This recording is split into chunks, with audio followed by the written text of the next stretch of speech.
ADC ভোটের আগে ১৩ সিমনা তমাকারীতে জোর ভোট প্রচার বিজেপি প্রার্থী ইন্দ্রজিৎ দেববর্মার। বৃদ্ধার ঘর মেরামতের নির্দেশে মানবিক মুখ বিজেপি প্রার্থীর। আগামী 12ই এপ্রিল ত্রিপুরা এডিসি নির্বাচন 2026কে সামনে রেখে ত্রিপুরার রাজনৈতিক তৎপরতা ক্রমশ তীব্রতর হচ্ছে। পশ্চিম ত্রিপুরা জেলার 13 নম্বর সিমনা তমাকারী কেন্দ্রে বিভিন্ন রাজনৈতিক দলের প্রচার জোর কদমে চলছে। শনিবার সকালে তক্তু বাজার থেকে শুরু হয়ে দুমরাকারীদক এলাকায় নিবিড় জনসংযোগ কর্মসূচি পালন করেন বিজেপি প্রার্থী ইন্দ্রজিৎ দেববর্মা।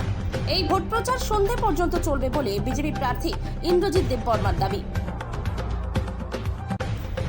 ত্রিপুরা থেকে বিক্রম কর্মকারের রিপোর্ট, বিগ নিউজ বাংলা। আমি 13 সিমনা তমাকারী নির্বাচনের প্রার্থী। আজকে বরগাজা পাড়া মধ্যে যে দুইটা BC, Purba Chandpur BC, Paschim Chandpur BC, door to ডোর আমরা করেছি। আমাদের সঙ্গে সমস্ত জনপ্রিয় কার্যকর্তাগণ ছিল এবং ডোর টু ডোর করতে গিয়ে আমরা জনগণের সাথে মত বিনিময় করি। 5 বছর ধরে যে একটা প্রশাসন এডিসির মধ্যে চলছিল, জনগণের জন্য কিছুই করতে পারেনি, ওদের মুখ থেকে শুনেছি।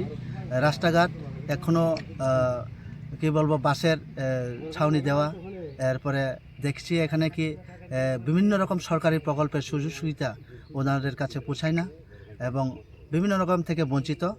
সেজন্য ওদের কাছ থেকে শুনেছি, ওদেরও কাছ থেকে ভালো আশ্বাস পেয়েছি পরিবর্তনের জন্য ওরা প্রস্তুত এবং আশা করি ওদের আশ্বাস বিশ্বাস এবং ওদের মুখ থেকে যে আশীর্বাদ বা ওদের মুখ থেকে স্পষ্ট যে একটা বার্তা, এবার নির্বাচনে 13 সিমনা তমাকারীতে বিপুল ভোটের ব্যবধানে জয় হতে পারবো, এটা আমার বিশ্বাস।